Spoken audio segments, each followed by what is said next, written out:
देखो वैसे करनी तो नहीं चाहिए थी पर अब कर ली है तो कोई बात नहीं। अरे किसकी बात कर रही हूँ? Dummy articleship. अगर आपने डमी आर्टिकलशिप करी है और अब आपको लग रहा है कि करियर खत्म, तो ध्यान से सुनना। आजकल रिक्रूटर्स फर्म का नाम नहीं रियल काम देखने लगे हैं। Exposure, learnings, initiatives etcetera. चाहे डमी हो या ब्रेक लिया हो, इम्पोर्टेंट ये है कि आप उस फेज को कैसे एक्सप्लेन करते हो और कितना स्मार्टली एंड कॉन्फिडेंटली अपनी ग्रोथ दिखाते हो। तो गैप को कवर कैसे करोगे?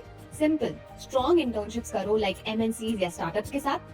फ्रीलांस असाइनमेंट्स करो, चाहे बेसिक वर्क ही क्यों ना हो, जैसे डेटा एनालिसिस, कंप्लायंस वर्क या फिर regular audit work. Skill building certifications करो, जैसे कि MS Excel, power BI, SQL और whatever your domain demands. Now let's show you how to write these on your resume. मान लो कि आपने डिलॉयट में इंटर्नशिप करी है, तो इस तरीके से दिखाओ जैसे स्क्रीनशॉट में दिख रहा है। या फिर मान लो कि आपने अर्बन कंपनी के लिए डैशबोर्ड्स बनाए हैं, तो कुछ इस तरीके से लिखो। अगर खुद से कोई प्रोजेक्ट किया है, जैसे एमएसएमई क्लाइंट्स के लिए प्रोसेस ऑटोमेशन, तो कुछ इस तरीके से आप मेंशन कर सकते हो। मतलब रिक्रूटर को ये प्रूव चाहिए कि भले ही आपकी आर्टिकलशिप टेक्स्ट बुक जैसी नहीं है, पर आपने रियल वर्ल्ड के प्रॉब्लम सॉल्व करी हैं एंड आप अब भी स्किल बिल्डिंग पर फोकस कर रहे हो and you really have a growth mindset. Resume में इम्पैक्ट दिखाओ, रिजल्ट्स दिखाओ और जो भी गैप या डमी का टैग है ना, उसे एक लर्निंग फेज बना दो। क्योंकि at the end of the day recruiter को चाहिए एक ऐसा कैंडिडेट जो सीखने के लिए रेडी हो एंड अल्टीमेटली काम डिलीवर कर सके।